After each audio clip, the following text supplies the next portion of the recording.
एक देश एक चुनाव को लेकर मांग जोर पकड़ रही थी।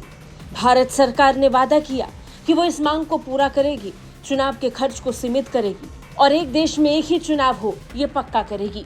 इसे लेकर तरह तरह के विरोध का सामना भी करना पड़ा, लेकिन विरोध के बीच भारत सरकार की इसे लेकर प्रतिबद्धता कम नहीं हुई। सो हो गया बड़ा ऐलान।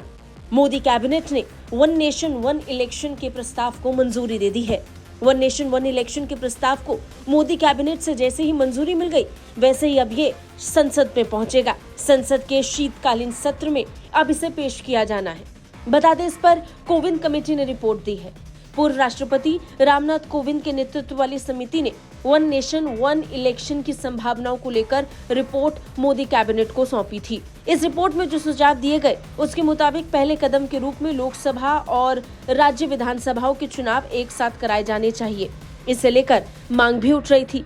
समिति ने आगे सिफारिश की कि लोकसभा और राज्य विधानसभा चुनाव एक साथ खत्म होने के 100 दिन के भीतर स्थानीय निकाय चुनाव भी हो जाने चाहिए। इससे पूरे देश में एक निश्चित समय अवधि में सभी स्तर के चुनाव संपन्न हो जाएंगे। बता दें, मौजूदा समय में राज्य विधानसभाओं के चुनाव अलग होते हैं और लोकसभा के चुनाव अलग होते हैं। अलग अलग स्तर पर ये चुनाव आयोजित होते हैं। अलग अलग तरह से चुनाव कराने का मतलब फिर से चुनाव को लेकर तैयारियां और चुनाव के लिए माहौल को समझना, इसमें बड़ा खर्चा आता था। इसी खर्चे को सीमित करने के लिए मोदी सरकार ने एक बड़ा फैसला लिया, वन नेशन वन इलेक्शन का। बता दें, प्रधानमंत्री मोदी लंबे समय से वन नेशन वन इलेक्शन की मांग करते आए हैं, वकालत भी करते आए हैं। पीएम मोदी ने अपने बयान में कहा था कि मैं सभी से एक राष्ट्र एक चुनाव के संकल्प को हासिल करने के लिए एक साथ आने का अनुरोध करता हूँ, जो समय की मांग है। सिर्फ लोकसभा चुनाव के दौरान ही नहीं, प्रधानमंत्री नरेंद्र मोदी ये चुनाव से पहले भी कई बार कह चुके हैं कि वन नेशन वन इलेक्शन होना चाहिए। बड़ी बात यह है कि वन नेशन वन इलेक्शन के लिए प्रधानमंत्री मोदी ने एक समिति का चुनाव किया।